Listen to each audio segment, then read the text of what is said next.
Mas o Senhor, Ele vai nos abençoar na entrada, na saída. Glória a Deus. Gênesis capítulo de número 21 foi a palavra que Deus trouxe ao meu coração como norte, como rumo profético para a nossa vida nessa noite. Quem achou, diga amém. Vamos ler alguns versículos da palavra de Deus, do verso 9 ao verso de número 20. Verso 9 ao 20. Quem achou, diga amém. Mas Sara viu que o filho de Agar, a egípcia, o qual ela dera à luz a Abraão, zombava de Isaque. E disse a Abraão: deita fora esta escrava e o seu filho, pois o filho desta escrava não herdará com o meu filho Isaque. E pareceu isto muito penoso aos olhos de Abraão por causa do seu filho. Deus, porém, disse a Abraão: não te pareça isso mal por causa do moço, e nem por causa da tua serva, mas em tudo o que Sara te diz, ouve a tua voz, porque em Isaque será chamada a tua descendência, mas também do filho desta serva farei uma nação, porque ele é da tua descendência. Então se levantou Abraão de madrugada, tomou o pão, um odre de água, diga comigo, um odre de água, e os deu a Agar, e pondo-os sobre o ombro dela, também lhe deu o menino e a despediu. E ela partiu e foi andando errante pelo deserto de Berseba. Qual é o nome do deserto, gente? E consumida a água do odre, colocou o menino debaixo de um dos arbustos e foi assentar-se em frente dele a boa distância, como que a um tiro de arco, pois dizia: que eu não veja morrer o menino. E sentada em frente dele, levantou a voz e chorou. E ouviu Deus a voz do menino, e bradou o anjo de Deus a Agar, desde o céu, lhe dizendo: que tens, Agar? Não temas. Deus ouviu a voz do rapaz desde o lugar onde ele está. Ergue-te, levanta o rapaz, e toma-o pela mão, pois dele também farei uma grande nação. Então Deus abriu os olhos dela, e ela viu um poço, e foi encher de água o odre. Olhe para quem está ao seu lado e diga: aquele odre. Foi encher de água o odre, e deu de beber ao rapaz. E Deus estava com o rapaz, que cresceu, e habitando no deserto foi flecheiro. E você diga amém por essa palavra. Glória a Deus. Meu sonoplasta, se o senhor puder, meu amigo, me ajudar. Eu não sei nem te dizer como, né? Porque eu não entendo mesmo, não é esse ponto. Eu sei que a acústica aqui, a igreja é grande, o pé direito é muito alto. Eu acho que tinha que abaixar talvez um pouquinho o retorno. Rapaz, é por isso que eu amo essa igreja, porque toda igreja que a gente vai, a gente pena no som. A gente só tem que pedir para dar, né? Dá mais retorno, dá. Aqui não. Aqui é tão bom que a gente diz: você pode baixar um pouquinho o retorno? Se você quiser, porque se você não quiser, você é a última pessoa com quem eu quero arrumar problema nessa noite. Minha prioridade aqui é você. Glória a Deus. Glória a Deus. Não, então eu acho que é a PA mesmo, porque deu para ver que baixou um pouco o retorno. Eu não sei, se você puder dar um jeito para eu poder me ouvir um pouco menos. Eu queria me ouvir um pouco menos. Glória a Deus. Como é que será que a gente faz para me ouvir um pouco menos? Glória a Deus. Será que tem que abaixar alguma coisa? Eu não sei, moço. Glória a Deus. Eu vou falando glória assim, porque aí é a hora que melhorar para mim, entendeu? Porque para o povo eu sei que tá bom, porque eu estava aqui ouvindo na bênção. Glória a Deus. Glória a Deus. Aleluia. Estou mais ambientada. Não sei se mudou, mas já estou mais ambientada. Maravilha. Preste muita atenção nessa noite, irmãos. Glória a Jesus. Esse ano é o ano do seu recomeço. Há uma palavra profética, há uma palavra de ordem pairando sobre nós hoje aqui. E é uma palavra inspiradora, esperançosa, recomeço. Agora, é complicado porque quando nós ouvimos a palavra recomeço, a sensação que a gente tem é de que vamos ter que inaugurar um novo ciclo. E quando a gente se lembra de tudo que já pelejou, já construiu, já plantou, já colheu, já trabalhou, já se cansou para chegar aonde nós estamos, a verdade é que às vezes essa palavra não é tão inspiradora, porque ela acaba gerando em nós a sensação de que se vamos recomeçar, vamos ter que começar a fazer tudo de novo.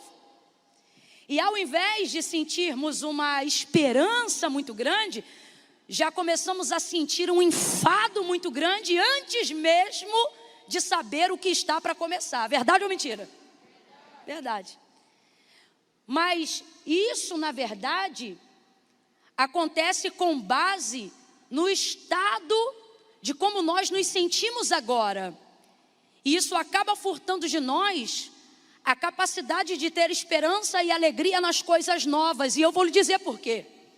Porque tudo que você vive de bom hoje, seja um carro, seja a oportunidade de um emprego melhor, seja a capacidade de perseverar no casamento e construir uma relação sólida, tudo isso, na maioria das vezes, ao longo do conjunto de coisas que você precisa fazer na vida, vem através de muito esforço, muita faculdade, muito jejum, muita oração. O emprego, uma carreira de estudo, o casamento, uma carreira de renúncia, o filho, uma carreira de sacrifícios. E quando de repente você está a um tempo da vida, aonde você coleciona até alguns sucessos e algumas coisas boas para se recordar, você acaba também trazendo a bagagem de tudo aquilo que você teve que carregar para chegar aonde chegou e estar onde está agora. E aí quando chega alguém e começa a traduzir sobre a tua vida uma palavra profética, cuja a primeira sílaba inicial já começa com re, a sensação que a gente tem é: será que eu quero realmente viver esse tempo? Será que eu quero realmente começar alguma coisa novamente de novo? E com isso, sem perceber, na verdade nós vamos colecionando uma certa quantidade de traumas. Uma vontade de não conquistar novos lugares, de não conhecer novas pessoas, de não começar novas carreiras, de não começar novos relacionamentos, de não ingressar em novos desafios e nem em novas empreitadas. E quando a gente começa a perceber, estamos vivendo um ciclo vicioso e frustrante. Todavia é mais cômodo sentar nele e deixar a vida me levar do que levar a vida que eu acredito que Deus tem para mim. Por quê? Porque eu me esforcei tanto para chegar aqui, irmã Camila, que sinceramente, quando eu olho para mim, eu não consigo ver capacidade suficiente para ir além, mesmo que seja para atingir um sonho. O cansaço, ele tem uma capacidade de minar em nós até o desejo que a gente tem de realizar os nossos maiores sonhos. Verdade ou mentira? E eu sei que o ano de 2021 começou assim para muita gente. Alguém que não consegue eliminar os sonhos que tem, mas tenta não mais pensar na quantidade de sonhos que tem, porque não quer mais ter que empregar o esforço que empregou para chegar até aqui. E isso vai gerando em nós um comportamento onde, sem perceber, começamos a desenvolver a ideia que todos os lugares que eu quero chegar dependem muito mais de mim do que de Deus. E aí eu te pergunto, aonde está a palavra de Deus sobre a nossa vida nessa realidade? Então não é graça. Então o que a gente viveu até hoje foi a hipocrisia de falar da graça, mas na verdade o que vivemos na prática foi a meritocracia. Porque o que é a graça? Favor? Mas se eu não acredito que sou capaz de conquistar coisas e de tomar posse de coisas que Deus garantiu para mim, porque eu não vejo em mim capacidade para chegar lá, então eu vos pergunto, que graça é essa que pregamos?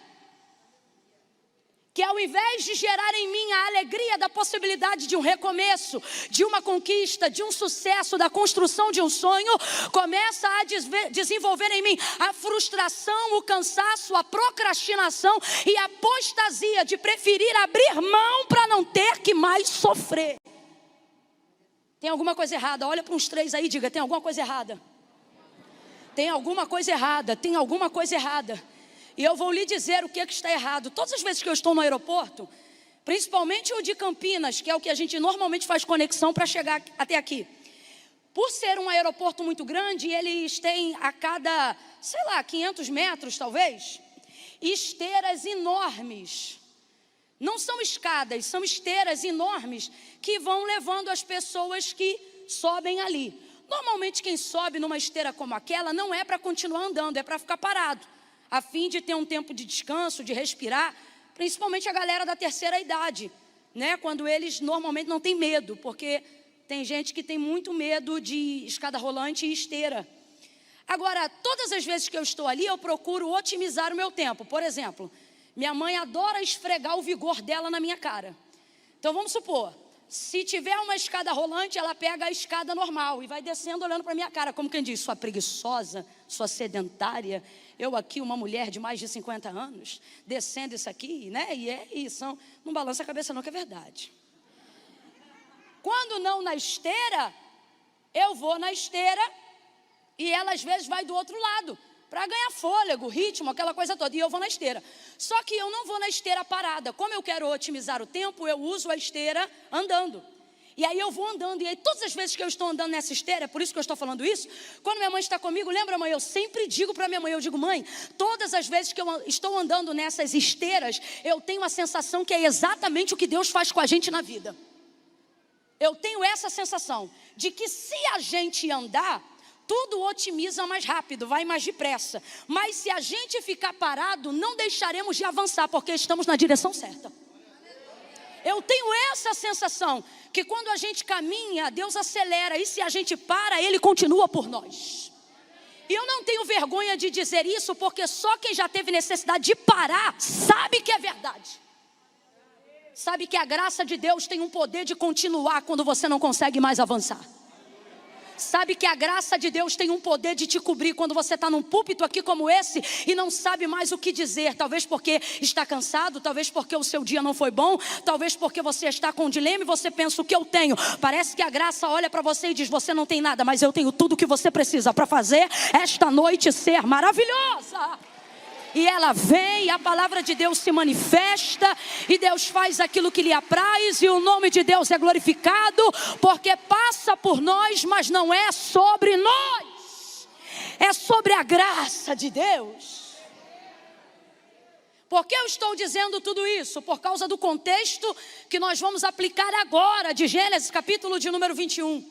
Agar é uma serva egípcia que veio à casa de Abraão e Sara em uma das suas muitas peregrinações, enquanto eles estavam caminhando para viver o cumprimento da promessa que Deus havia entregado a Abraão e a Sara, em Gênesis capítulo de número 12. Abençoarei os que te abençoarem, farei de ti uma grande nação, em ti serão benditas todas as famílias da terra.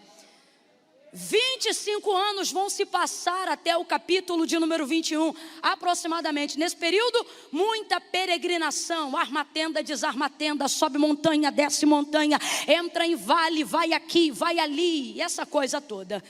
E numa dessas peregrinações, Abraão e Sara descem ao Egito, e quando sobem, sobem de lá com muitos servos. Sobem de lá com muitos servos. Entre esses servos está uma moça, Agar, que é alguém a quem Sara se afeiçoou muito, porque tornou-se sua serva pessoal, mesmo quando a casa já era abastada de servas. Na altura de Gênesis capítulo de número 21, Abraão não tem absolutamente mais nenhum escravo, porque a quem Deus chama não faz escravos, torna-os servos. Então, mesmo que Abraão seja um homem numa época cultural onde o escravismo pertencia a essa cultura, você não vê escravos na casa de Abraão, o que você vê são servos. E qual é a diferença, Camila? O escravo é obrigado, o servo é assalariado, e ele tem um padrão de dignidade, e a dignidade que Abraão oferecia aos seus servos, ela era tão grande, tão qualificada, que mesmo quando a terceira geração de servos está crescendo na casa de Abraão, o texto diz que eles não tinham mais vontade de ir embora. Os servos eram nascidos de servos, e os servos dos seus servos geravam seus filhos, que se tornavam servos em Abraão. Por quê? Porque antes da menção de Jó, a quem a gente não pode determinar a classificação temporal no texto sagrado, Abraão é tido como o homem mais rico e próspero dos seus dias. Ninguém queria sair de sua cobertura. Por quê? Porque na casa de Abraão não faltava gado, na casa de Abraão não faltava ovelha, na casa de Abraão não faltava paz, não faltava dignidade, não faltava cobertura. A coisa é tão séria que quando Agar encontra com o anjo a primeira vez, quando ela foge da casa de Abraão e Sara, ela olha para o anjo do Senhor que lhe aparece no deserto de Sur e diz para ele: El Roi, Roi em hebraico. Ela conhece o Deus de Abraão e ela diz: eu vi o Deus que me vê. Ou seja, daquele dia em diante, você começa a perceber que Agar vê possibilidade também de se relacionar, mesmo como serva, com o Deus do Senhor da casa. A casa de Abraão é uma casa de dignidade, é uma casa que traz um equilíbrio e uma certa igualdade social. As pessoas não estão lá porque são obrigadas e também não querem ir embora de lá porque não conseguem ter nenhuma assessoria que se equipare à assessoria e à segurança da casa de Abraão. Pois bem, Sara agora sobe e Agar é sua serva. Complete para mim, por favor. Agar é a sua? Vem, gente, Agar é a sua serva. E a serva é uma posição muito digna. E ela era muito próxima. Porém, como Sara ainda não conhecia muito bem ao Senhor, porque Sara e Abraão estão caminhando para conhecer ao Senhor. Eles não têm a Bíblia na mão como nós. Eles não colecionam testemunhos do Deus de Israel como nós. Deus não disse nem mostrou nada para provar que era Deus. Ele só disse: eu sou. E Abraão disse: tá bom. E isso foi o suficiente. Então eles vão precisar caminhar para conhecer esse Deus. E nessa caminhada, como Sara nunca viu Deus fazer nada, ela tem dificuldade de ter a mesma fé de Abraão. E no terreno da incredulidade ela vai gerar uma ideia. Ela pensa: eu vou tentar ajudar. E aí a ideia dela é colocar Agar na cama de Abraão. E ela faz isso por imposição. Deixa eu ter certeza que você está me ouvindo. Ela faz isso por imposição. Ela chega para Agar, que é sua serva, e lhe deve obediência, e não pergunta se ela quer. Ela chega para Agar, a sua serva, e ela diz: deita com Abraão. É uma ordem. E ela era uma serva e precisava obedecer. E ela implora a Abraão: Abraão, deita com a minha serva, e ele vai fazer esse sacrifício. Deixa quieta essa parte, mas vamos lá. Agora, qual é a situação? A situação é que a maioria das vezes a gente olha para Agar e subliminarmente, pela maneira como muitos mensageiros aplicam a palavra, a gente coloca ela na condição de uma sem vergonha. Quando na verdade ela era uma serva. Para pensar um pouquinho no lado dela, ao invés de pensar no lado de Sara. Preste atenção nisso. Uma serva que Abraão tem no mínimo 30 anos de idade acima dela, no mínimo. Alguém que depois de tantos anos de convivência, vê o seu Senhor, quem sabe como se fosse um tio, como se fosse um pai. Alguém que você acorda, alguém que você bota à mesa, alguém que você está junto o tempo todo. E de repente a pessoa que você devagarinho vai desenvolvendo um relacionamento quase que parental, uma vez que é a sua senhora, olha para você e diz: deita com ele. Você acha que ela fez isso confortavelmente? Você acha que ela foi alegre para a cama de Abraão? Você realmente acredita que Agar se saciou de prazer, tendo sobre a sua cama um homem que estaria com ela apenas uma vez e não por nenhum sentimento, nem que um nutrisse pelo outro e nem que o outro nutrisse sobre ela, mas quem sabe muitas vezes movida, primeiro por subordinação, segunda, obediência, terceira e última, compaixão por ver o sofrimento de Sara e não gerar a promessa. Olhe agora para a condição de Agar. Vamos um pouco mais além. Uma das maiores provas que ela nunca foi sem vergonha em nenhum dentre esses contextos é que foi apenas uma única vez e não há absolutamente nenhuma relação posterior a essa entre Agar e Abraão. Foi obediência, goste você ou não. Agora olha a situação. Agar agora vai passar a gerar, vai gerar um filho cujo Deus denominará Ismael. Qual é o nome do filho de Agar? Só que quando ela começa a gerar, Agar foi chamada para ser serva. E até aquele dia não foi chamada para ser senhora. Completa aí que eu quero que você entenda isso. Até aquele momento, no dia que Agar foi escolhida para subir à casa de Abraão e Sara, ela foi chamada como serva. Como? Ela não foi chamada para ser senhora. E quem legitimizou ela para ser senhora? Sara, quando teve ideia de colocar ela no lugar que só uma senhora poderia ocupar. Agora ela está gerando, Sara vai ficar indignada e Agar não vai saber lidar com o poder que agora tem, porque ela não nasceu para isso, não foi preparada para isso, mas agora Sara deu a ela a possibilidade de ter direito de também se tornar descendência em Abraão.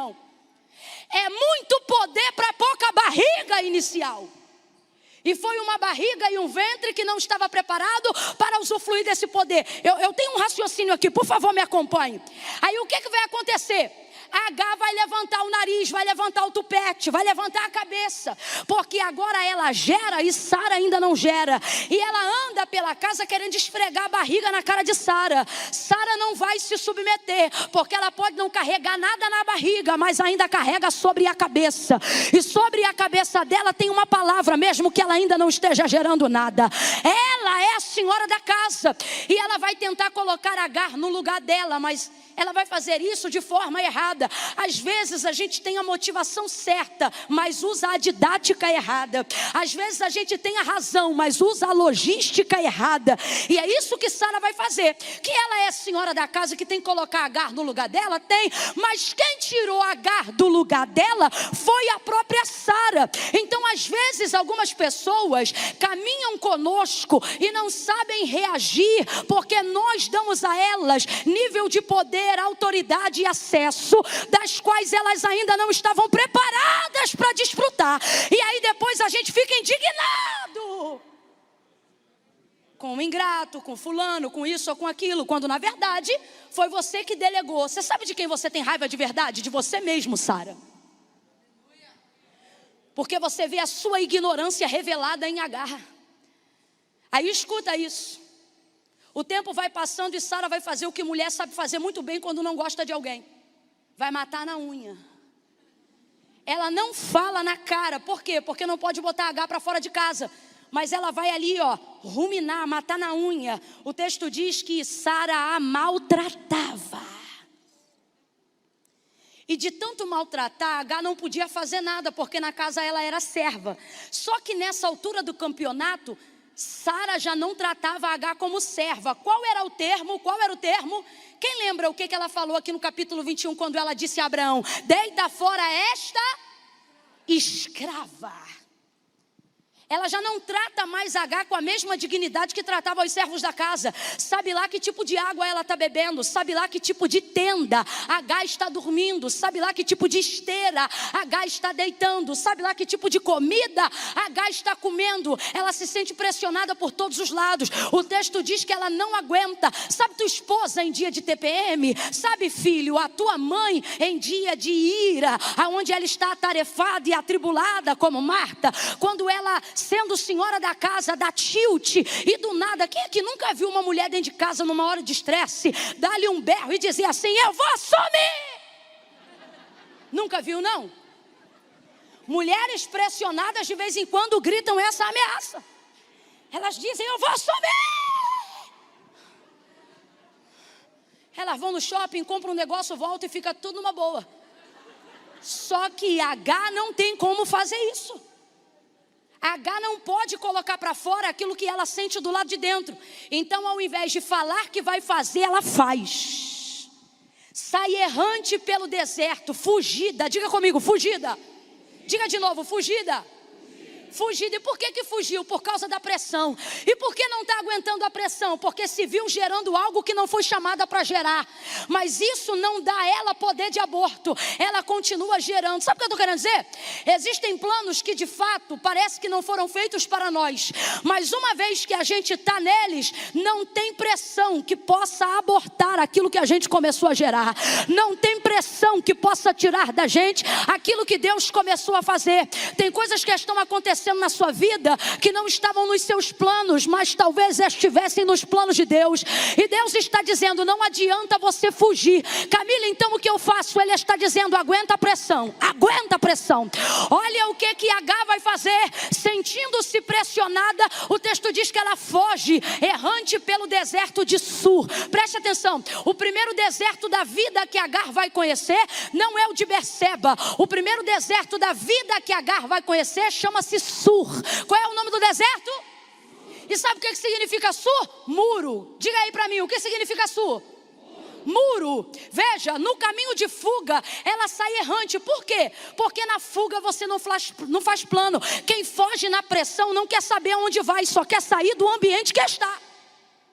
Saiu sem água, saiu sem pão, saiu sem direção, saiu sem nada. A fuga não te dá direção, não te dá sustento, não te dá habilidade, não te dá manutenção, não te dá nada. Ela pegou e saiu sem rumo, pensou que ia morrer, e de fato iria se o Senhor não lhe aparecesse. Estava tudo fechado, ninguém lhe ajudou, nenhuma porta abriu, nada deu certo para Agar no deserto de Sur. E por que não deu certo? Porque aquele caminho foi caminho de fuga. Completa aí, gente, aquele caminho foi caminho de quê? De fuga. No caminho de fuga você não tem de Deus amparo. Quem aqui lembra? Qual era o nome? O que significa deserto de Sur? É deserto do quê? Quem lembra? Deserto do quê? Sabe o que Deus está dizendo? Todas as vezes que você sair fugida ou fugido por não aguentar a pressão do que você está gerando, seja uma empresa, seja um negócio, seja um filho, seja um enfrentamento de uma doença, seja um chamado, um ministério, todas as vezes que você tiver não aguentando a pressão e achar que a fuga é a solução, o lugar mais longe que você vai chegar é de frente com o muro. O que Deus está dizendo é: não tem caminho para fugitivo. Deus vai erguer muros, sabe por quê? Ele está dizendo: ei, ser pressionado pelo homem não é bom, mas ser pressionado por Deus é impossível. Ele vai dizer: volta, Agar. Por quê? Porque você caiu no deserto do muro. Eu vou falar rasgado, que é para todo mundo entender. Tem gente aqui que só dá de cara na parede. Você não consegue o emprego que você quer, você não restaura a família como você deseja, você não constitui a sua vida como planejou, não consegue terminar a faculdade que começou, não consegue o emprego que quer, os relacionamentos que quer, as amizades que deseja, não desenvolve o ministério que almejou, não consegue terminar nada do que você começa. Sabe por quê? Porque tudo que começa, quando você sente a pressão, você foge e você pensa: vai ver, Deus vai me abrir uma porta. Deus está dizendo a alguém hoje aqui: eu tenho a chave de Davi. Quando eu abro, ninguém fecha, mas quando eu fecho, ninguém abre. Há alguém aqui ou em casa nos assistindo, e Deus está dizendo: o que fazes aí? Por que é deserto do muro? Porque Deus dá refúgio. Deus dá refúgio, mas Deus não apoia a fuga que Ele não planejou. Ela está caída no chão lá, ó, quase morta, com sede, arrebentada. O anjo aparece para ela e diz assim: que fazes aqui, Agar? Tem gente aqui que diz: Deus, me dá uma resposta hoje. E se Deus aparecesse no cenário da vida que talvez você se encontra hoje, a pergunta que Ele lhe faria seria essa: o que fazes aí? E se você fosse honesto em dar resposta, dependendo do seu contexto de vida, você diria: eu estou aqui porque eu não aguentei a pressão. Eu estou aqui porque eu fugi. Eu estou aqui porque eu preferi morrer nesse deserto do que ver alguém me maltratando. Eu estou aqui porque eu não estou lutando por cargo, nem por status. Mas tem alguém que se sente ameaçado por aquilo que eu carrego, então eu preferi fugir. Deus está dizendo: ei, você pode fugir da casa de Sara, mas jamais vai fugir do teu destino. O que você está gerando?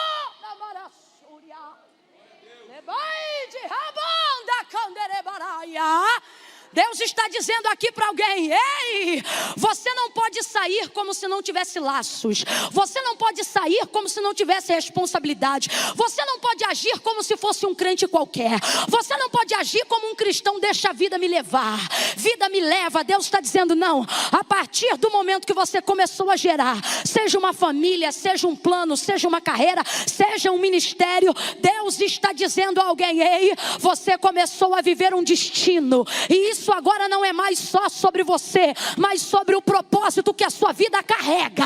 E isto agora não te dá liberdade para andar somente aonde você quer, mas aonde o teu propósito ganha utilidade. Tem alguém aqui tentando se aliviar, fugindo, e Deus está dizendo: ei, não tem alívio na fuga. O alívio que você vai encontrar está no cumprimento do seu destino, está no cumprimento do seu propósito. propósito e não no seu caminho de fuga.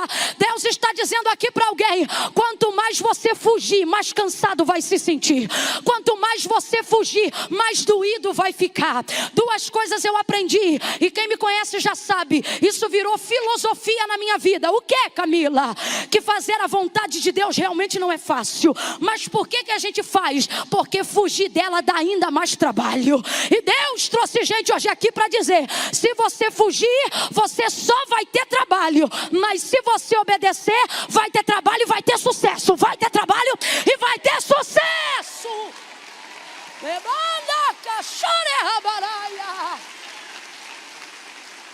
Eu vou contar de 1 a 3, e no 3 você vai gritar para quem está do seu lado aí: Camila, tem que gritar, tem que gritar. Porque a gente está de máscara e está distante. Se não gritar, ele não vai ouvir. Ah, vai ouvir sim. Então quem quer ouvir sou eu. Você vai gritar. Quando eu disser 3, você vai gritar para essa pessoa com toda a força e vai dizer para ela: volta! Calma que eu vou contar no 3. É 1, é 2, é 3, vai!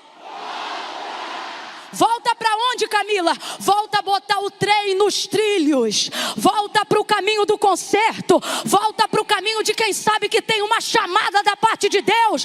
Volta do caminho, volta para o caminho de quem sabe que você não pode ignorar que agora é um escolhido, que agora faz parte de um plano maior do que o seu nome, um plano que fala do destino de mais alguém. Oh, Deus! O anjo chega para ela e ele vai dar a ela motivos para voltar. Ele diz assim: que fazes aqui, Agar? Eu fugi da minha senhora.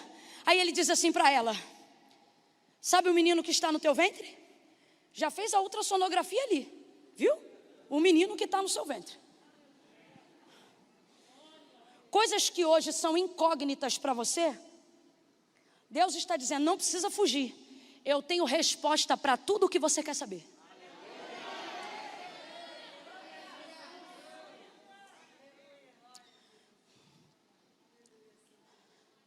Sabe o menino que está no seu ventre? O nome dele é Ismael. Ele vai se chamar Ismael. Quando ela vê aquele anjo, ela diz: eu vi o Deus que me vê. E a pronúncia sai no hebraico.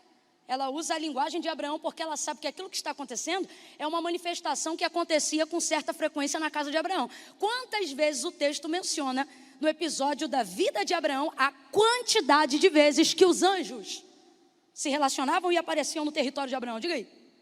Inúmeras vezes. Rapaz, Deus tinha o céu inteiro para fazer reunião, mas quando decidiu destruir Sodoma e Gomorra, fez a reunião aonde? No quintal de Abraão.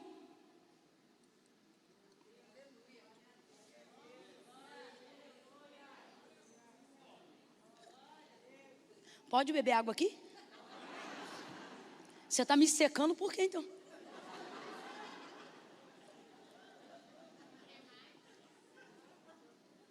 Dá glória para Deus aí.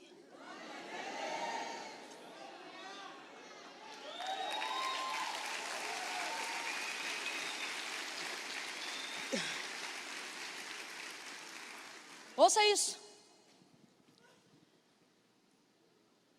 Ela olha e diz: Deus me vê. Que Deus? O Deus do meu Senhor. O Deus de Abraão também me vê. Olha isso. Aí ela diz: eu vi o Deus que me vê ou me viu.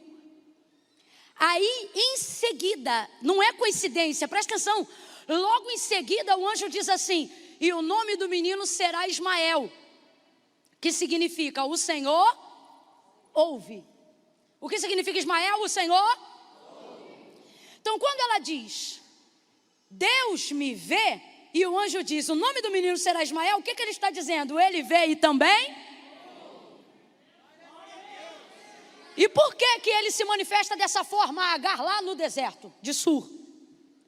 Antes do capítulo 21, por quê? Porque Agar está numa condição onde ela vê tudo, sabe tudo, mas não pode falar. Porque ela está subordinada à hierarquia da casa de Sara e Abraão. Aí ela foge, só que aí o anjo chega lá e ela vê que o anjo vê. E logo em seguida ele diz, o Senhor ouve também. O que isso significa? Significa a apresentação criteriosa de um Deus que não é testemunha passiva, como nós somos em algumas circunstâncias. Tem coisa que a gente vê, mas não pode falar nada. Tem coisa que a gente ouve, mas não pode dizer nada. Porque dependendo do lugar e da hierarquia que está sobre nós, a gente vê e não pode ver, ouve e não pode falar. Só que de acordo com o contexto de vida de Agar, era assim que ela vivia. Mas no deserto ela vê, Deus vê. E aí ele diz, e também ouve. E Deus é testemunha ativa. Testemunha, vem gente, lá no fundão, testemunha. E o que é uma testemunha ativa? Significa que tudo que Deus vê e tudo que Ele ouve, Ele considera. Tudo que Deus nunca vai ver algo, ouvir algo e decidir não fazer nada. Ele considera, até para não fazer nada, isso precisa ser uma decisão considerada. Então vamos lá.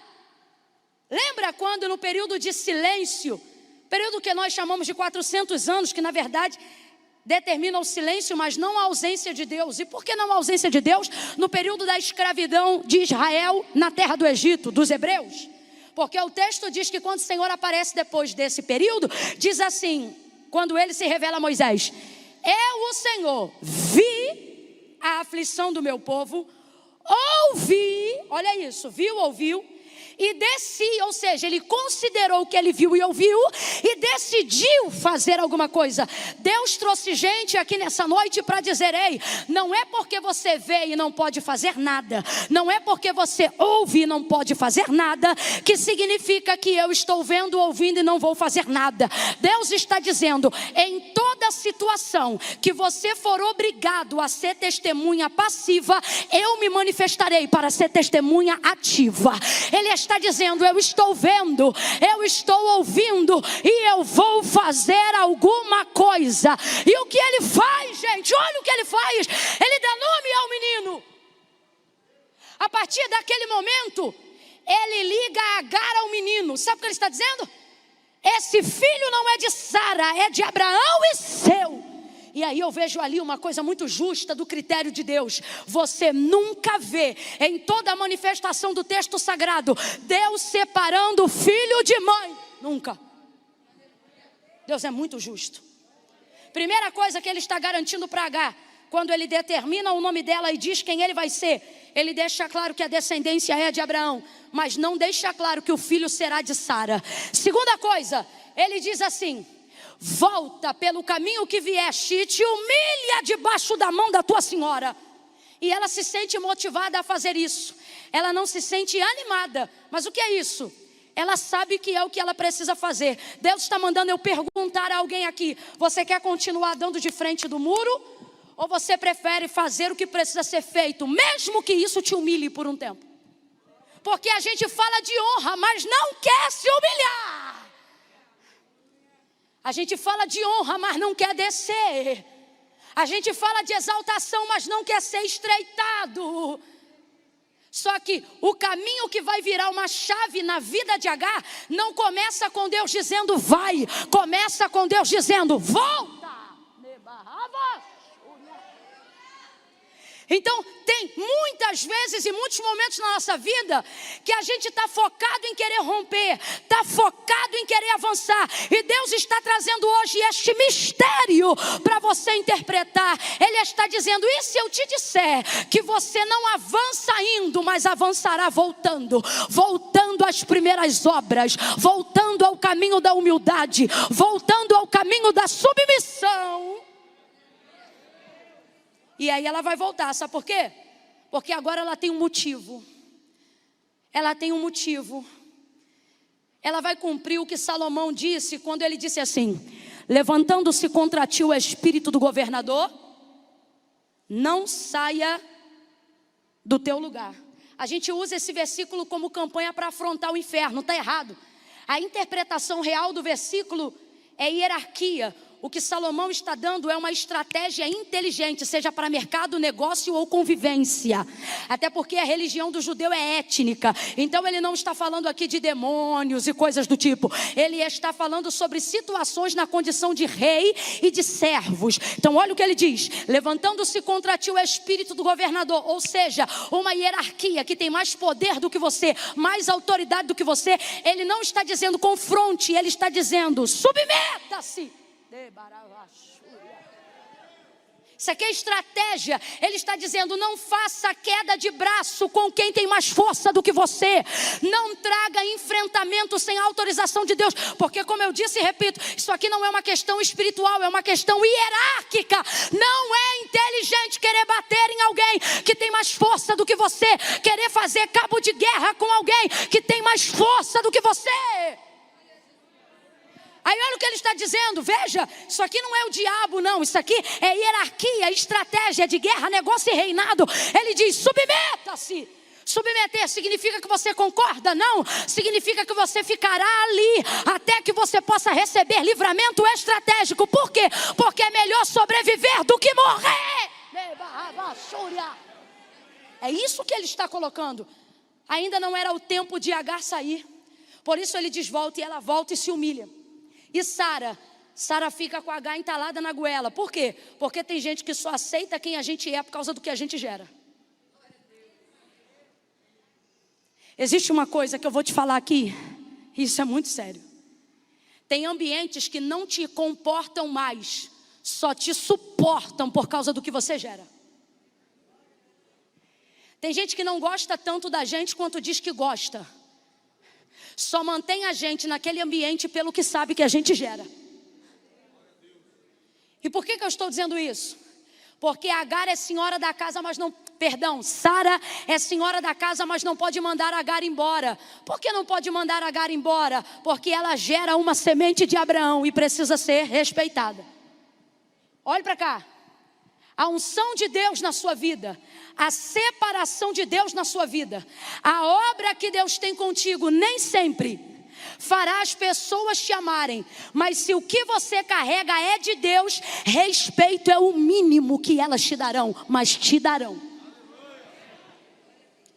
Ela resiste, não manda embora, e Agar aguenta a pressão. O tempo passa, 25 anos, e então se cumpre a promessa na vida de Sara. Ela gera Isaac. Olha isso, gente, olha isso.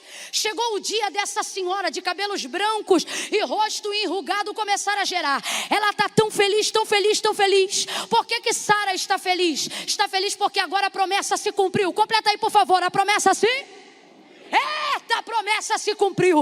O que Deus falou que aconteceria, aconteceu. A Sara, que era uma idosa infértil, se tornou fecunda, gerou um barrigão e pariu Isaac. E ela disse: é Isaac, porque o Senhor me trouxe riso, e todo aquele que o ouvir se rirá comigo. Responde para mim, gente, Sara está feliz ou não está? Está muito feliz. Aí ela vai fazer uma festa junto com Abraão, o banquete do desmamamento, capítulo 21, e agora sim, livro de Gênesis 21. Aí ela está feliz, ela está feliz, ela está alegre. Tem comida, tem festa, tem servo na casa, está todo mundo alegre. Sara está tão alegre que ela anda dentro da casa, de um lado para o outro, dizendo assim: Abraão, quem diria que Sara, tua esposa, ela mesmo faz os rolos, ela mesmo está... Quem diria que Sara, tua esposa... Parece que eu vejo Abraão na mente, porque é muito prudente, né? Não vai arrumar vento. Mas na mente parece que eu vejo Abraão respondendo: eu diria, quem não disse foi você. Quem diria, Abraão, que Sara, tua esposa, geraria um filho? E aqui está o alvo da alegria dela. E quem diria, Abraão, que Sara amamentaria esse filho? Ela está vivendo aqui uma coisa que é muito profunda. Quando a gente recebe uma promessa de Deus, a gente acha que depois que Deus cumpre, Ele dá tchau. Só que não é assim. Tudo que Deus promete, se foi Deus que deu, Ele também vai dar condições de manter. A amamentação de Isaac na vida de Sara é uma surpresa, porque Deus prometeu o tempo todo que ela ia gerar e nunca falou sobre o prazer da amamentação. E toda mãe aqui que teve dificuldade para amamentar sabe do que eu estou falando. O período inicial é doloroso, mas depois se torna prazeroso, tanto para a mãe quanto para o bebê. E isso desenvolve entre eles algo muito bonito na relação inicial, sim ou não? Sim ou não? Sara imagina que gera. Sara imagina que vai ter o filho, mas ela não consegue imaginar que vai amamentar. E ela amamenta Isaac durante todo o período. Levante a sua mão, porque eu vou abrir um parêntese para profetizar no seu maio de 2021. Levanta as duas, porque uma só você não vai aguentar. Oh, meu Deus do céu. Deus trouxe gente hoje aqui para dizer: ei, aquilo que eu te prometi, quando chegar na tua mão, eita, bate a mão assim como que recebeu. Maravilha. Recebe de novo, levanta a mão, levanta a mão. Deus está dizendo: isso aí que eu vou botar na tua mão, assim diz o Senhor, eu vou te dar manutenção. Não fecha a mão não. Camila, eu ainda não entendi, não entendeu? Deus não vai te dar uma casa que você não tenha dinheiro para reformar. Deus não vai te dar um carro sem te dar com ele o dinheiro da gasolina. Deus não vai te dar filhos que você não tenha capacidade de educar. Deus colocou essa igreja neste lugar e dará condições de trazer manutenção à sua obra. Deus não te dará um ministério para você sucumbir debaixo dele. Deus está dizendo: tudo que eu colocar na tua mão, eu também vou te dar condições de manter, de amamentar, de sustentar aquilo que eu te dei. Quem recebe isso, abraça essa palavra num salto de glória. Oh, glória! Olha isso, gente. Sabe quem é o Deus de Abraão? Eu tenho dito isso. Deus de Abraão é o Deus que promete. Vamos lá, Deus de Abraão é o Deus que promete. Sabe quem é o Deus de Isaac? O Deus de Abraão. Mas se é o mesmo, por que agora ele ganha outra nomenclatura? Que é o tripé, né? Deus de Abraão, de Isaac e de Jacó. O tripé que se revela lá para Moisés em Êxodo capítulo 3. Quando pergunta a Moisés: quando eu chegar para libertar o teu povo e eles perguntarem que Deus me mandou, o que eu digo? Ele disse: diga lá que é o Deus dos pais deles. O Deus de Abraão, o Deus de Isaac e o Deus de... O que é que isso significa? Deus de Abraão, Deus que faz promessa. Deus de Isaac, Deus que cumpre tudo que promete. E quem é o Deus de Jacó? Deus que traz manutenção.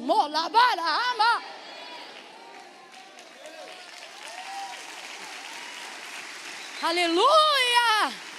Prega para uns 3. Camila, mas hoje é que eu não sou pregador, meu irmão. Isso aqui está igual a roda dos profetas que Saul entrou. Hoje quem não profetiza vai profetizar, quem não roda vai rodar, quem não canta vai cantar, quem não prega vai pregar, porque o espírito da profecia está sobre nós hoje aqui. Prega para uns 3 e diga: se ele der o filho... E o que é o filho, gente? O filho pode ser a casa, o carro, o casamento, aquilo que ele te prometeu. Diga aí: se ele der o filho, não vai faltar o leite. Receba manutenção, receba manutenção, receba sustentabilidade, receba equilíbrio. Aleluia! Ah, gente... Sara está feliz a beça, está muito feliz. Só que quando você tem pendência, a sua felicidade é facilmente rasurada. Sara está alegre, era o maior momento de realização da vida dela. Mas olha o que o texto diz, que foi aonde nós lemos. Vendo que o filho de Agar, a egípcia, ou seja, Ismael, zombava, brincava, né? Ou beliscava, eu não sei o que ele fazia. Ele estava fazendo algo que irritava Isaac, o filho de Sara. Quem tem irmão mais velho aí, levanta a mão. Quem é irmão de alguém aí, levanta a mão. Nunca brigou com teu irmão? Hã? Nunca pegou um estilingue aí, você que é da década de 80, mirou na canela dele e disse que estava olhando para a árvore? Nunca zoou, nunca fez um bullying com teu irmão? Fala, seu topogígio, seu nareba. O pessoal que é mais das antigas aqui tem dificuldade com o bullying atual. Porque a nossa geração, o bullying já era em casa. Tu já chegava na escola blindado, preparado. Se tivesse irmão, meu irmão, era normal. Então diga para mim aqui. Olha isso. Sara está realizada. Deus cumpriu tudo. Deus cumpriu tudo. Ela está feliz ou não está? Está feliz ou não está? Está tão feliz que está filosofando em casa. Só que quando ela vê o filho da Agar, Ismael, zombando do filho dela, Isaac, irmão, sobe-lhe uma fúria. Por quê? Porque a maior alegria é facilmente rasurada quando você tem pendências na caminhada. Você pode estar alegre da vida, se tu tiver um problema sério com teu vizinho, só de tu ver ele quando está entrando no portão da garagem, aquilo já te rasura a alegria. Se circunciso filisteu, já muda o ambiente. Você pode ser crente até o tutano, participante da ceia, mas se tiver pendência com alguém da casa, você senta o mais longe possível. E se essa pessoa estiver no ambiente que você está, o ambiente já não é igual, por mais que você esteja bem. Por quê? Porque tem pendência. Se tiver pendência, a alegria será facilmente rasurada. Por isso, casa de quem tem promessa, vida de quem anda com Deus, não pode ter pendência. A casa de Abraão é uma casa de promessa. Guarde o que eu vou lhe dizer nessa noite. Na casa de promessa, Deus não deixa ficar pendência. Porque Deus não quer que a alegria do cumprimento da promessa seja rasurada. E digo mais, vou dizer mais. Vamos ser honestos. A ira de Sara não é ver Ismael zombando de Isaac. Porque irmão, meu irmão, é coisa de irmão. A ira de Sara se desconta em Ismael, porque ela não podia descontar em Agar.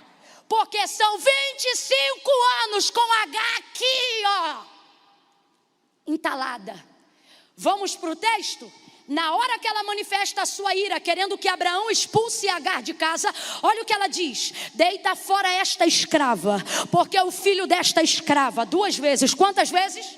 Repita aí que você vai ver que não é coincidência, quantas vezes? Porque o filho desta escrava não vai herdar com meu filho Isaac. Aí chega Deus para acalmar o coração de Abraão. Por quê? Porque Sara está se achando porque Isaac é o filho da promessa. E aí ela tem autoridade para colocar para fora o menino da Agar. Só que o coração de Abraão está pesado. Sabe por quê? Porque em Isaac Deus mostra para Abraão que cumpre promessas. Mas é em Ismael, o filho de Agar, que ele conhece a paternidade. A primeira pessoa que chama Abraão de papai não é Isaac, é Ismael. A primeira criança que corre para os colos de Abraão não é Isaac, é Ismael. A primeira pessoa que desperta o romper de um amor incondicional no coração de um homem não é Isaac, é Ismael. Mas como para Sara, a única ligação entre ela e Abraão naquele momento é Isaac, ela descarta o sentimento de Abraão por Ismael. Por quê? Porque eu não considero relacionamentos que não passam por mim. Então é fácil eu querer que você descarte pessoas da sua vida. Eu não tenho relacionamento com elas. Agora imagine quando o único relacionamento que eu tenho com elas é o pior possível. Então tudo o que de fato eu quero é que você as descarte. Só que o coração de Abraão está com uma bigorna. Porque para Sara, Ismael não é nada. É só a lembrança do seu erro. Mas para Abraão, Ismael é o seu filho. E não é um filho nascido de uma incubadora, é um filho que dorme e acorda com ele no mesmo terreno todos os dias, que toma café com ele, que janta com ele, que almoça com ele, que brinca com ele, que serve com ele. Então Ismael, assim como Isaac, no coração de Abraão, ele é o seu filho. Só que Sara chega agora, ouça isso, e diz: deita fora o filho desta escrava, porque o filho desta escrava não herdará com meu filho Isaac. Aí Deus diz: Abraão, escuta isso, faz o que Sara, tua mulher, te diz. E quando é a gente que está na condição de Agar e vê Deus chegando para quem pode decidir, e ele acaba decidindo algo que coopera para o lado de quem quer arrebentar com a gente, a impressão que a gente tem é que Deus está do lado de quem nos oprime. Sim ou não? Vamos falar rasgado, gente, sim ou não? Ih, não faz essa cara não, que eu já vi que nessa noite tu é Agar. É complicado quando você vê alguém que tem hierarquia para resolver, hierarquia para decidir. Quando você vê alguém que tem o poder de abrir a boca para fazer justiça, e você vê manifestado na boca desta pessoa a vontade que revela o seu opressor ou o seu adversário. Se a gente não vigiar, a gente se levanta contra Deus, porque a impressão que a gente tem é que Deus está aplaudindo quem quer arrebentar com a gente. Olha o que Deus diz: faz o que Sara, tua mulher, te diz. Agora, abre a mente. Deus não faz isso porque concorda com Sara, mas é porque esse é o caminho que Deus vai usar para resolver uma pendência de 25 anos quase. Deus está dizendo aqui para alguém: não me coloque entre os seus iguais, não questione os meus caminhos. Vou falar um negócio aqui, muito sério, só para você entender. Deus não está do lado de A e nem de B. Não, Camila, não. Sabe do lado de quem que Deus está? Dele, porque Ele é justo. Eu vou trazer um exemplo para você entender. Josué está para entrar em Canaã, tem que expulsar um monte de inimigo. A coisa está tão acirrada que ele já anda com a espada na mão. Vai ele andando e peregrinando uma parte da terra, antes de saber à noite se deve ir à batalha ou não. De repente ele encontra um ser, alguém com mais de 2 metros de altura. Segundo o texto, ele toma um susto, porque o anjo não está com asas, mas está numa visão teofânica de um ser humano. Aí ele olha para o homem e ele está tão possuído pela guerra, ele está tão possuído pela necessidade de conquistar as áreas que precisam ser conquistadas em Canaã, que quando ele olha, ele não entende que é um anjo. A primeira pergunta que ele faz quando vê a espada na mão, na bainha do anjo, que na verdade ele olha e pensa que é um homem comum, é esta: tu é dos deles ou dos nossos? Olha o que Josué está perguntando: você é do nosso exército ou é do exército do nosso inimigo? Aí olha como é que o anjo responde: nem do teu, nem do deles. Ele diz: eu sou do exército do... Quem tem ouvidos ouça. Deus está dizendo: não sou eu que fico do teu lado, é você que se posiciona do lado do que é justo, do lado do que é reto, do lado do que é santo. E com isso você se posicionará do lado que eu estarei defendendo. O céu não entra em cabo de guerra, lado A e lado B. A balança de Deus é uma balança fiel. Quando Deus diz: Abraão, faz o que Sara, tua mulher, te diz, não é porque ele concorda com Sara. Quando ele diz: Abraão, faz o que Sara, tua mulher, te diz, não é só porque ele quer agradar a Abraão. Quando ele diz: faz o que Sara, tua mulher, te diz, é porque ele vê naquele caminho o caminho para equiparar os pratos da balança. Tem coisas que você olha e você diz: não é possível, Deus deve estar apoiando o meu adversário.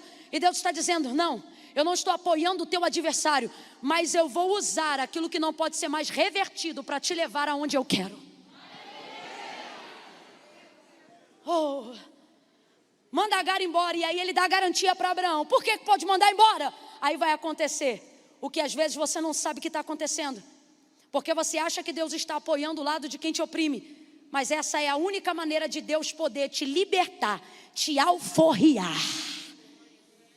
Porque olha o que ele diz para Abraão: pode mandar, porque eu vou cuidar. Aí ele diz assim: desta serva, e do filho desta. Quantas vezes Deus chama Agar de serva? Quantas vezes Sara chama Agar de escrava? Aí alguém diz: coincidência. Deus diz: não, justiça, comecei a fazer. Oh, lava, choria. Tem coisas na tua vida, olhe para mim, a partir de agora, antes de chegar o mês que nós vamos consagrar, porque isto é profético, eu vou falar de novo. Antes de romper o mês de maio, coisas começarão a acontecer. Deus vai começar a resolver pendências do teu passado. Deus vai começar a te colocar de frente com algumas pessoas que precisam ver aquilo que Deus está fazendo na tua vida. E alguém vai tentar dar a glória para o acaso, alguém vai tentar dar a glória para a coincidência. E Deus está dizendo: não é coincidência, é a minha justiça arrumando a casa, é a minha justiça colocando cada um no lugar que deve ficar. Deus se responsabiliza por Agar, e enquanto Sara chama ela de escrava, Deus chama ela de serva. Se você não gravou nada do que eu disse nesses 44 minutos, grava o que eu vou te dizer agora. As pessoas não deixam de ser para Deus quem elas são, só porque deixaram de ser para nós quem a gente queria que elas fossem. Eu vou repetir. As pessoas, crente, recebe essa palavra de maturidade. Come esse pão nesta noite, que na boca é amargo, mas no ventre será doce. Deus está dizendo para alguém, eu vou falar rasgado: me tira das tuas picuinhas, para de orar teus sentimentos e começa a orar a minha palavra. E aí eu vou botar tudo no lugar. Sabe por quê? Você quer que Deus deixe de gostar de pessoas só porque você deixou de gostar dessas pessoas.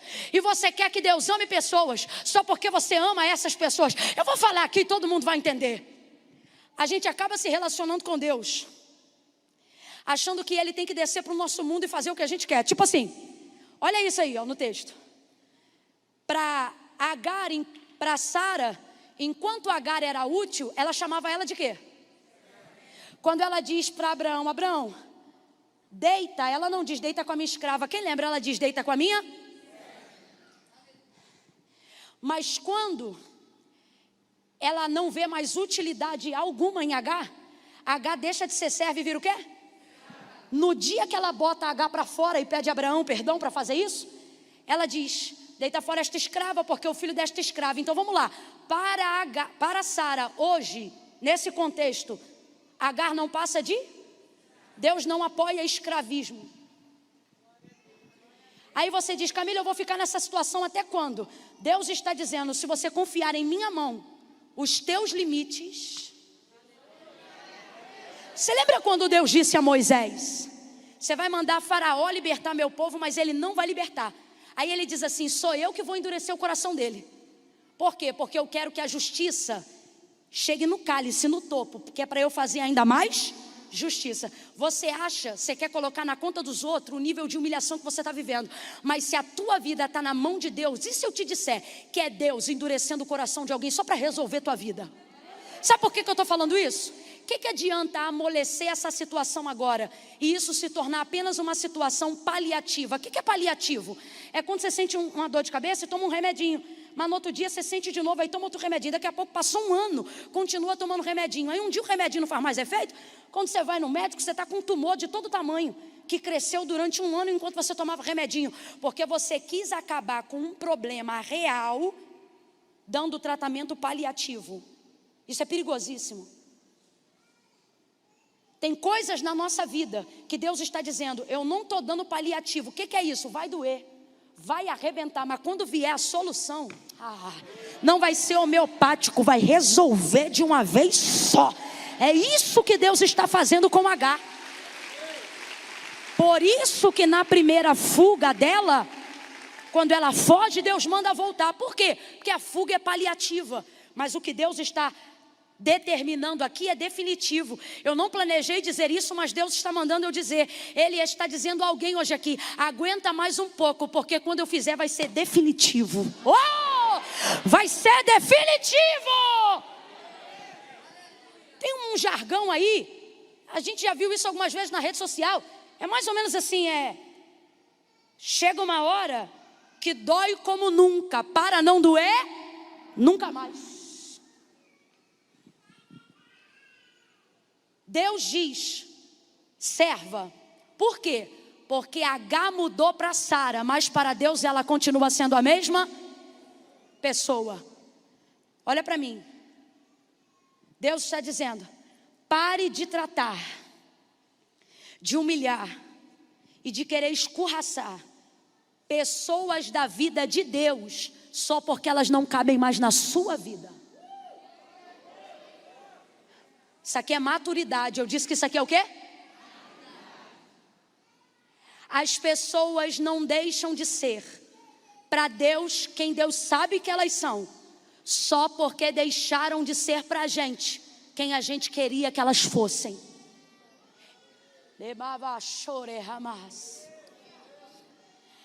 Tendo dito isto, Agar é despedida, mandou embora. E aqui Deus está dando a solução definitiva, sabe por quê? Na alforria que ela recebe da casa de Abraão, ela agora recebe a cobertura do próprio Deus.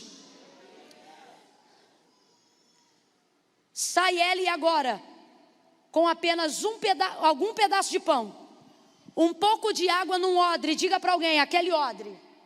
Fala isso que nós vamos fechar no odre. Diga: aquele odre. Que odre, gente? O odre da casa de Abraão. Ele dá para ela um odre. Deve caber no máximo de 10 a 15 litros de água, porque se ele coloca o odre de um lado e ela vai com o menino do outro lado, não podia ser mais do que 20 litros. Sai ela. Ela pensa que está sem direção. Ela pensa que está perdida. Mas só que dessa vez ela não saiu fugida, ela saiu Deus está dizendo: quando você sai despedido, parece que você está sem direção, mas não é que você está sem direção, é que você está solto na minha mão. Quando você não tem mais nada a perder, você não suspeita mais da voz de Deus. Sabia? Quando você não sabe para onde ir, se você ouvir uma voz dizendo assim: vira para a direita, você não hesita, você vira. Você não sabe para onde vai. É Deus dizendo: às vezes eu tiro todas as suas muletas, às vezes eu arrebento todos os seus mapas, eu tenho rasgado de você algumas bússolas, porque é só quando você se vê sem ter aonde apoiar que você para de hesitar a minha direção. Sai H pelo deserto, e o que vai acontecer? O óbvio: a água acaba, e o texto diz que ela para numa região e pensa que ali ela vai morrer, porque está andando e nada acontece. Aí ela pensa que vai morrer, acabou a água, mas o odre ficou. Eu acho lindo isso. E sabe por que eu estou frisando que o odre ficou? Porque esse odre, no meio desse deserto que agora é Berseba e não é Sur, toda vez que ela olha para esse odre, ela lembra de onde ela saiu. Não tem como, irmão. Esse odre é o maior símbolo que ficou de todos os anos que ela teve que conviver na casa de Abraão. Quem deu esse odre para ela foi Abraão. Ela sai de casa com esse odre. Não tem como olhar para esse odre e não lembrar de onde ela veio. E se ela lembra de onde ela veio, ela lembra do que ela passou. E se ela lembra do que ela passou, ela lembra do porquê está nessa situação agora. Quem está acompanhando, diga amém. Vamos falar a verdade? Que numa hora dessa de ira, a gente não quer lembrar de onde veio, não quer lembrar do que passou, não quer lembrar do que fizeram conosco. E é por isso que costumamos quebrar lembranças do passado, porque não queremos carregar elas no futuro, porque elas lembram de onde a gente veio, elas lembram do que a gente passou, elas lembram do porquê nós estamos aonde estamos. E numa dessas vezes, no momento de ira, a gente quebra isso, quebra o que simboliza essa lembrança. E eu acho lindo o que H faz. A água do odre acaba, mas ela não quebra o odre, não larga o odre no caminho como largou o saco de pão vazio. Quando o pão acabou, você não vê ela com saco. O saco deve ter ficado em algum lugar, mas o odre ela segura. Por quê? A esperança de encontrar um poço, a esperança de encontrar uma fonte. Deus me trouxe hoje aqui para dizer: ei, não se desfaça completamente daquilo que conta a tua história, das lembranças que você carrega sobre o seu passado. Ei! Tem gente que não consegue carregar essas lembranças porque acha que elas paralisam o processo do seu futuro. Só que presta atenção nisso aqui. Lembra de João 4, Jesus com a samaritana? Quem lembra, diga eu. Ele chega pedindo água. Aí ela diz assim: como sendo tu judeu, pede de beber a mim que sou mulher samaritana. O que ele está querendo dizer? Que porque judeus e samaritanos não se comunicavam. Mas Jesus diz que está com sede. Quando ela decide dar a água, ela diz assim: mas o poço é fundo e tu não tem com o que buscar. Porque olha o que ela está assimilando. Tem água, tem poço, mas você não tem cântaro, não tem vaso, não tem odre. Vamos trocar por odre só para a gente entender. Tem água, tem poço, mas você não tem? Ele estava naquele cenário aceitando beber no odre dela. E era isso que trazia confusão na mente da samaritana. Porque beber no odre de um samaritano era a mesma coisa que beber na cumbuca do teu cachorro. Então ela não entendia como é que um judeu vai querer beber do meu odre. Mas isso é outra história. Eu só quero te dizer o seguinte: você pode estar no lugar do poço, pode estar no lugar da água. Quem ainda está me ouvindo, diga amém. Você pode estar no lugar que vai trazer o sustento do teu futuro. Vai ouvindo. Mas se você não tiver o odre, você não vai ter como Volta para João 4, olha o que a mulher diz. Tem água e tem poço, mas tu não tem? É isto que acontece com quem quer negligenciar o passado para chegar no futuro, com quem quer esquecer de quem passou pela sua vida, com quem pensa que só vai viver bem lá na frente, se rasgar a história de traumas que viveu lá atrás. Só que Deus me trouxe nessa noite para dizer: ei, o teu passado não te paralisa, ele te habilita. Ele te habilita a chegar aonde você precisa chegar. Se H se desfaz do odre, com que ela pega a água do poço? Hã? Com que, gente? Com nada, vai morrer de? Porque não tinha como carregar. Deus está dizendo: tem gente que acha que para chegar no futuro tem que rasgar com a história do passado. Não dá para fingir que você não foi violentado. Não dá para fingir que você não foi traída. Não dá para fingir que as pessoas que você amava te esmagaram. Toca um pouco que vai ficar difícil de engolir o resto que eu vou falar sem música.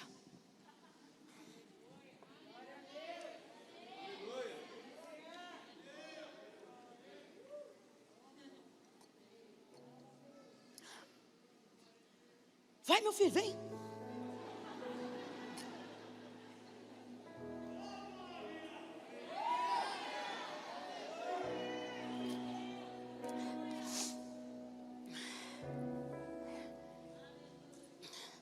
Você quer chegar nesse maio rasgando o que te aconteceu em maio do ano que vem. Só que Deus está dizendo: ei, foi o que você viveu em maio do ano passado, perdão, que te prepara para abraçar esse maio aqui. Presta atenção nisso aqui. A água acabou. Por quê? Porque eu não levo para o futuro tudo que eu vivi no passado. A água acabou. Acabou ou não acabou? Foi consumida ou não foi? Tem coisas que eu vivi que na caminhada, a própria caminhada vai se encarregar de consumir. É por isso que crente não para de caminhar por causa do que viveu. É por isso que você não para de seguir na direção que Deus te deu, só porque alguém te humilhou, ou porque você foi traído. Quando eu digo só, não é querendo minimizar isso, mas é querendo dizer que isso não é o suficiente para te parar. A água do odre foi consumida, veja, e não foi consumida com ela derramando, foi consumida com ela tomando. Deus está dizendo: tem coisas que no caminho, enquanto você aceita, eu consumo. Você vai aceitando e eu vou consumindo. Quem está entendendo essa aplicação? Quem está entendendo essa aplicação? H não joga água fora. Por quê?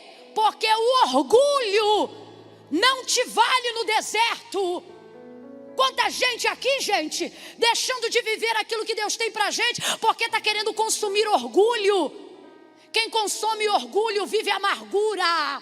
Deus está dizendo: aceita essa situação e eu vou consumir a dor. Você vai lembrar do ofensor, mas não vai doer a ofensa. Você vai se lembrar do agressor, mas não vai doer a agressão. Você vai se lembrar da traição, mas não vai ter vingança do traidor. Deus está dizendo: quanto mais você aceitar, mais eu vou consumir enquanto você caminha. A água acabou, mas o odre, ela segurou. Vazio, mas segurou, porque o odre preservava nela a esperança. Se eu encontrar água, eu vou ter como beber. Agora, se o coração dela reina o orgulho, ao invés da vontade de superar, ela quebra esse odre. Está de frente do poço, mas não ia poder beber água. E aí, ela morria, o filho morria, a história morreria. Deus está dizendo para alguém hoje aqui que está se sentindo um nada. Ah, se eu morrer tá bom. Ah, se essa história acabar tá bom. Deus está dizendo: quando eu mostrar a quantidade de gente que depende da tua história, você vai entender que precisa viver. Olha para alguém e diga para essa pessoa: fica vivo, fica viva, fica vivo. Olhe para quem está ao seu lado agora e diga: pega o odre. Não, dê uma ordem, diga: pega o odre. Diga: pega o odre.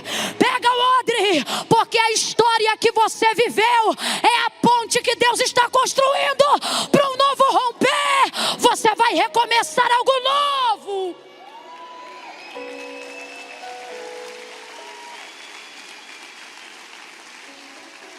Quando alguém na sua vida olha para mim, olhar para você e perguntar, com a história que você tem, como é que você chegou aqui? Você vai dizer, é por causa da história que eu tenho, que eu cheguei até aqui.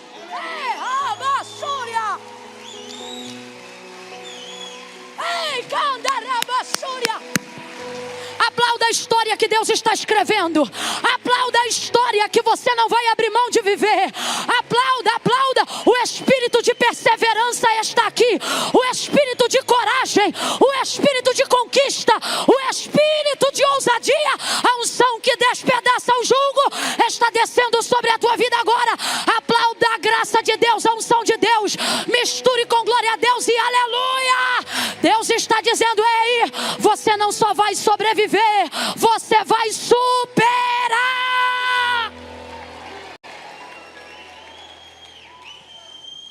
Sabe esse odre que te lembra de tudo que você viveu e que se você fosse dar lugar para ira, você arrebentava com ele nesse deserto? Deus está dizendo, você não vai fazer isso não. Você vai pegar esse odre, porque esse odre conta a tua história, filha. Esse odre, meu irmão, mano, ele fala de onde você saiu. Ele não vai te paralisar lá, ele vai te habilitar a viver o agora. Quem já entendeu isso, diga amém. Aí ela tá com o odre do lado dela, mas tá caída no chão. Por quê? Porque ela acabou de pegar o menino quando pensou, vou morrer, e o menino também vai morrer. Para que eu não veja o menino morrer, ela procura um arbusto que está muito longe. Completa aí, por favor. Muito. Coloca o menino debaixo desse arbusto. E é uma das raríssimas vezes, raríssimas. Eu ainda não encontrei. Se depois você encontrar, manda para mim por inbox no Instagram, no direct.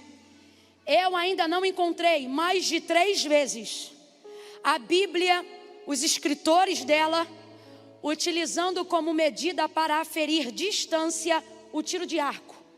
O que a gente encontra todas as vezes para aferir distância de alguém ou de um objeto é tiro de pedra, lembra? Jesus dizia, e retirou-se para orar sozinho, e distanciava-se dos seus discípulos cerca de um tiro de pedra, coisa de 2, 3 metros de distância no máximo. Perdão, de 2 a 5 metros de distância no máximo. Só que olha o que o texto diz, que Agar, para não ver morrer o menino, se distanciou dele cerca de um tiro de arco de flecha. Vou explicar para você. É como se um arqueiro tivesse pego a flecha, tivesse entesando o arco, né, envergando ele na sua capacidade máxima, mirou, soltou a flecha. Aonde a flecha caiu, em tese era o nível de distância que ela tomou do menino. Significa que Agar ficou de Ismael muito. Olha o que o texto dizia, para que eu não ouça e não veja morrer o menino. Se mãe que é mãe ouve choro do menino até quando não está chorando, qual mãe aqui já tomou um susto e disse, fulano está chorando, chegou, não estava, foi impressão. Toda mãe que bota o filho na salinha a primeira vez tem essa impressão. Eu acho que o fulano está chorando, eu estou sentindo que ele está chorando. Chega lá, ele não lembra nem que tem mãe, está com um pirulito na boca. Porque mãe é assim. Então presta atenção, se sem choro a mãe às vezes cisma que está ouvindo choro, você imagina com a criança chorando de verdade. Ela teve que tomar um nível de distância tão grande que não ouvia nada. Quando ela percebeu que chegou em um lugar que não ouvia mais nada, ali ela parou. E segundo a escrita de Moisés, isso era a distância de um tiro de arco. Significa que ela ficou do menino muito. Aí o anjo vem nessa hora, quando ela está. Porque tem horas na nossa vida que Deus vai nos colocar em situações aonde a gente vai ter que abrir mão, não para a gente, mas para Deus. e mostrar que a gente não tem mais capacidade de lidar, de gerir aquela situação. Só que Deus está mostrando para mim e para você, através de Ismael, que mesmo que eu não tenha condições de administrar, Ele vai ouvir o choro do menino. Não importa a distância que nós quisermos tomar, Ele vai ouvir. Olha o texto. O anjo vem. Quem ainda está comigo, diga amém. 10 minutos para a gente encerrar. Diga glória. Quem aguenta, diga aleluia. Não mente não, hein? Aí, ó, ela bota o menino, vai. Aí o anjo vem.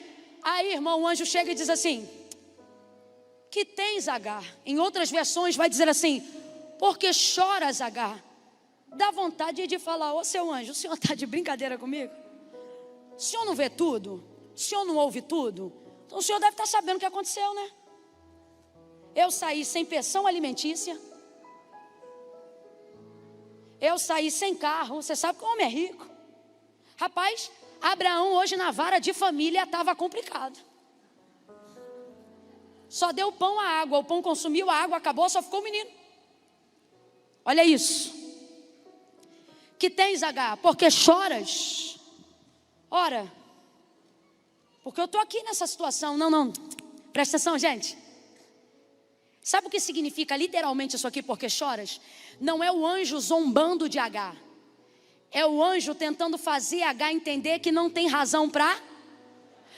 Porque eu vou lhe dizer, por que chora? Porque a água do odre acabou e eu já estou cansada da viagem, não sei para onde eu vou, não posso voltar de onde eu vi. O menino está chorando de fome, de cansaço, de tudo. Botei ele distante porque ele vai morrer e eu vou morrer. Então presta atenção. Se você for pegar a razão toda do choro, é porque vai morrer. Se você pegar a razão da morte, é porque ela acha que vai morrer de sede. Olha isso. Quando o anjo vê ela chorando e diz, por o que tens, ou em algumas versões, por que choras? O que ele está querendo dizer para ela é, tudo isso aqui é porque você está sem água? Era ou não era? Naquela situação isolada, sim ou não? Vem, meu povo, sim ou não? Então quando ele chega dizendo que tens, ou por que choras, é como se ele dissesse assim, Agar, eu não estou te entendendo. Você está chorando porque o odre está. Você está chorando porque já consumiu a água que veio da casa de Abraão. Sabe por quê que você está assim? Porque você não está conseguindo ver que diante de você tem uma fonte. Só que Deus não botou a fonte ali na hora, presta atenção. O lugar exato que Agar parou para chorar e pensou que ia morrer, o texto diz que havia ali uma. Deus não botou a fonte na hora. A fonte já estava ali, sim ou não? Mas Agar não. Porque às vezes a gente está tão preso no que perdeu no passado, que não vê o que Deus está colocando diante de nós no presente. Responda com inteligência, igreja. Aonde cabe mais água? No odre ou na fonte? No odre ou na fonte? Deus está dizendo, ei, quando você entender o que eu estou colocando diante de você, você vai ter vergonha de ter chorado pelo que perdeu, porque aquilo que está diante de você é muito maior do que aquilo que ficou para trás de você. Eu vou repetir, porque aquilo que está diante de você é muito maior do que aquilo que ficou para trás de você. A unção que Deus tem agora é maior, a graça que Deus vai revelar agora é maior, a porta que Deus vai te abrir agora é maior. Oh, a restauração que Deus tem agora é maior. Pare de chorar. Agar, para de chorar. Ai, meu noivo. Deus está dizendo, eu vou te dar um casamento tão bom que tu não vai se lembrar do sobrenome do noivo. Ai, a minha casinha. Deus está dizendo, eu vou botar uma escritura na tua mão e tu não vai se lembrar da quantidade de zeros que tu pagava naquele aluguel. Ai, aquele meu amigo. Ai, Deus está dizendo, aquilo era algema travestida de aliança. Eu vou te dar amigos tão nobres que eu vou te apresentar os meus próprios. Assim diz o Senhor. Pare de chorar. Sabe por que você está chorando? Porque você está conseguindo ver o que já perdeu. Deus está dizendo, ei, levanta, Ele diz para ela: levanta. Presta atenção, a primeira palavra de ordem que o anjo libera para Agar é: levanta. Só depois ele abre os olhos. Deus está dizendo: quando você levantar, eu vou abrir teus olhos. Ele levanta. É como se caíssem escamas dos olhos e ela consegue ver. É uma fonte. Aí ela pega o odre.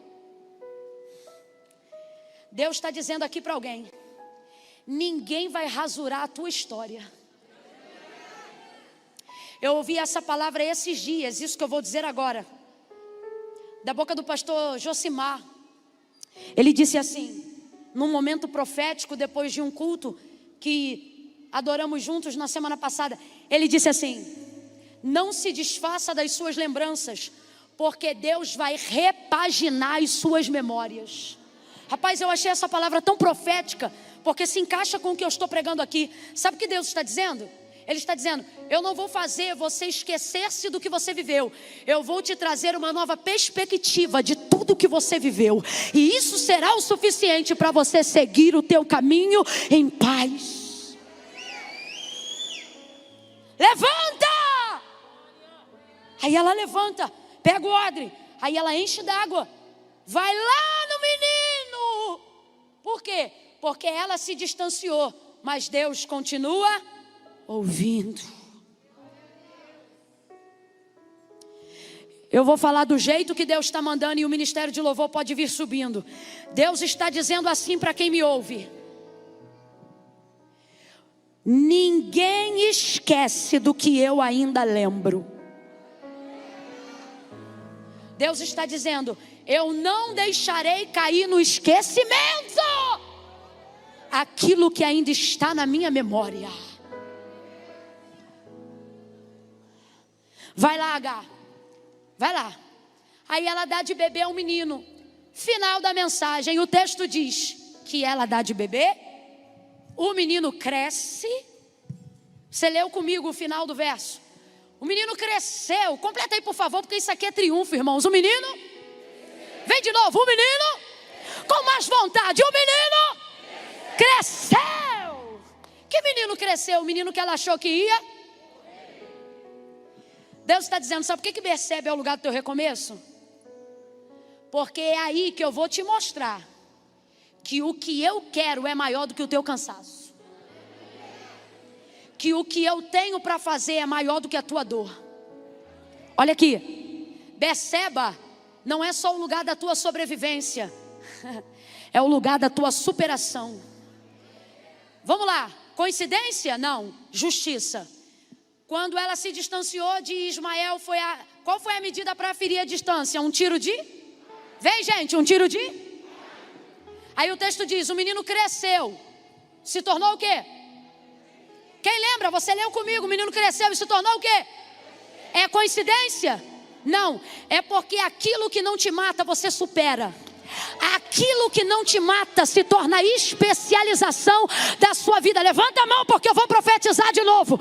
Você não vai morrer de depressão. Você só está passando por esse processo para ensinar as pessoas como é que se supera a depressão. Você não vai morrer falido. Você pode quebrar uma vez, quebrar duas vezes, mas você vai superar. Sabe por quê? Deus não vai permitir. Se Ele não permitiu você morrer, Ele vai te dar graça para superar. E você vai ensinar as pessoas como é que se ergue empresa do nada, como é que se tira filho da boca de fumo, como é que se recupera casamento. Aquilo que não te matou te preparou para triunfar. Ismael se tornou flecheiro.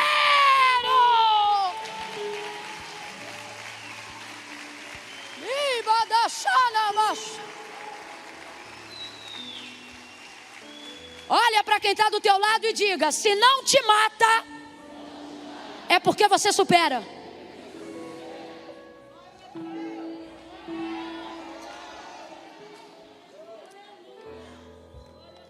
Final da história. Eita, Agar é dona da própria casa, é mãe do próprio filho, vai poder chamar os netos de meus, é dona das próprias vacas, do próprio gado, das próprias ovelhas.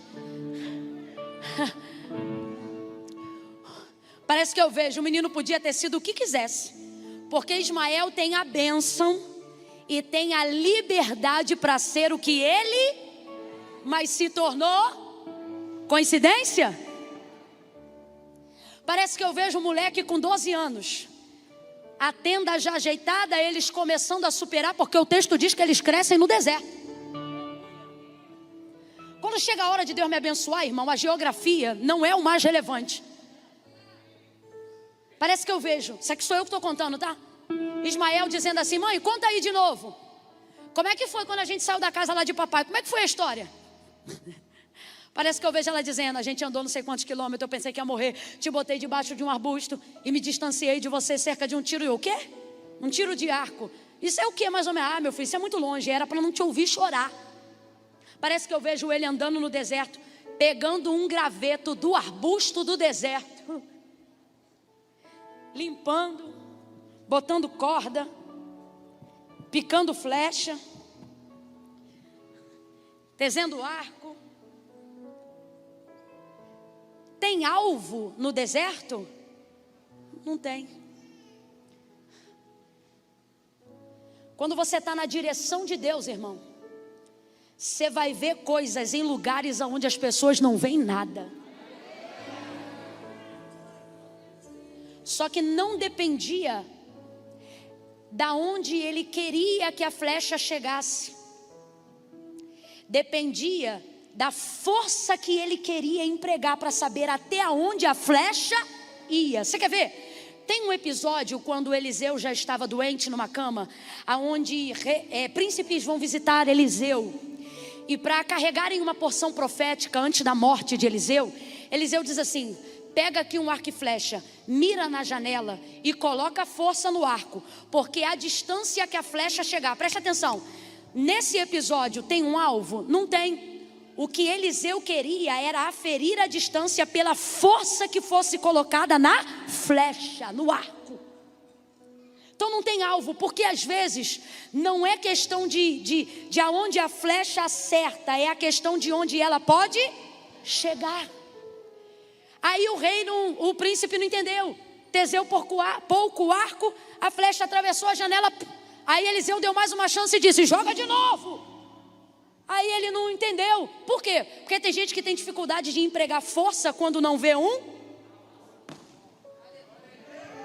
Aí ele jogou de novo. Aí Eliseu não deu uma chance para ele. Falou: ó, seu reinado vai ser curto. Por quê? Porque você não empregou na flecha força. Então a mesma disposição que você teve que lançar essa flecha, ou seja, que não foi nenhuma, assim vai ser o teu reino, irrelevante. Agora, Ismael, para se tornar flecheiro no deserto, você acha que até ele aprender a usar o arco e flecha, ele tinha um alvo? Claro que não, mas mesmo assim ele habilitava a sua. Deus está dizendo: antes de te apontar a direção, eu vou aferir a tua disposição. Então às vezes você vai empregar força para fazer coisas que pessoas vão achar que não tem significado nenhum. Só que Deus está dizendo: isso é a medida da fé. Não foi coincidência, poderia ter sido qualquer coisa, mas se tornou flecheiro. Deus está dizendo: o que hoje você jura que é o instrumento usado para definir a sua morte, eu lhe garanto que será a especialização da sua vida. O que hoje te indigna é o que Deus vai te levantar para fazer. O que hoje te afronta é a área que Deus vai te dar autoridade para arrebentar. Porque se não te matou, é porque Deus te deu graça para super. Quem quer ficar vivo, levanta num salto de glória dessa cadeira aí agora.